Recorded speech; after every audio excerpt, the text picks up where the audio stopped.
আন্তর্জাতিক মুদ্রা তহবিলের দেয়া ঋণের কিস্তিতে ছাড়ে আশাবাদী অর্থমন্ত্রী আমির খসরু মাহমুদ চৌধুরী। কিছু শর্ত পূরণে বাংলাদেশ পিছিয়ে থাকলেও আগামী 15 দিনের মধ্যেই বিষয়গুলো সমাধান হবে বলে মনে করেন তিনি।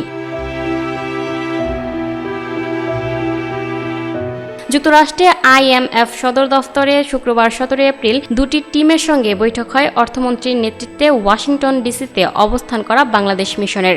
বৈঠক শেষে সাংবাদিকদের বিষয়টি তুলে ধরেন অর্থমন্ত্রী। ব্যাংক খাতের সংস্কারে ধীর গতি, নতুন ব্যাংক রেজুলেশন আইন, রাজস্ব আদায় পরিস্থিতি ভালো না হওয়ায় IMF পরবর্তী ঋণ ছাড় স্থগিত করেছে। কিছু গণমাধ্যম এমন তথ্য প্রকাশের বিষয়টি ঠিক নয় বলেও জানিয়েছেন অর্থমন্ত্রী। জানা গেছে IMF থেকে প্রতিশ্রুত $5.5 বিলিয়ন ঋণ কর্মসূচির আওতায় এখনও বাকি $1.86 বিলিয়ন। এরই মধ্যে চলতি অর্থ বছরের জুনের মধ্যে $1.3 বিলিয়ন ছাড়ের প্রত্যাশা নতুন সরকারের। সংস্থাটির শর্ত বাস্তবায়নে উদাসীনতা ঋণ ছাড়ে বাধা হতে পারে বলে মনে করছেন খাত সংশ্লিষ্টরা।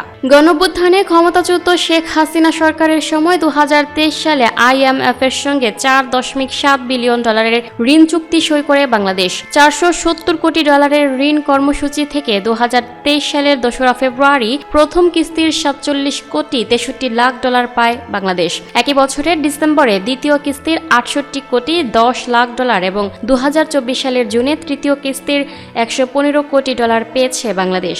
পরবর্তীতে অন্তর্বর্তীকালীন সরকার দায়িত্ব নেয়ার পর ঋণের মেয়াদ আরও 6 মাস এবং ঋণের পরিমাণ আরও $800 মিলিয়ন বাড়ানো হয়েছে। ফলে ঋণ কর্মসূচির মোট আকার দাঁড়ায় $5.5 বিলিয়ন এবং গত 2025 সালের 26 জুন চতুর্থ ও পঞ্চম কিস্তির $134 কোটি মার্কিন ঋণ পায় Bangladesh.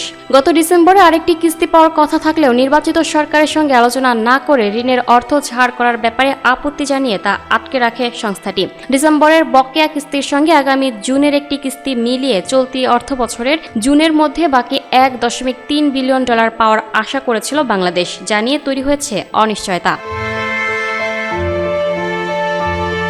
Lucky Akter, up to date news, Dhaka.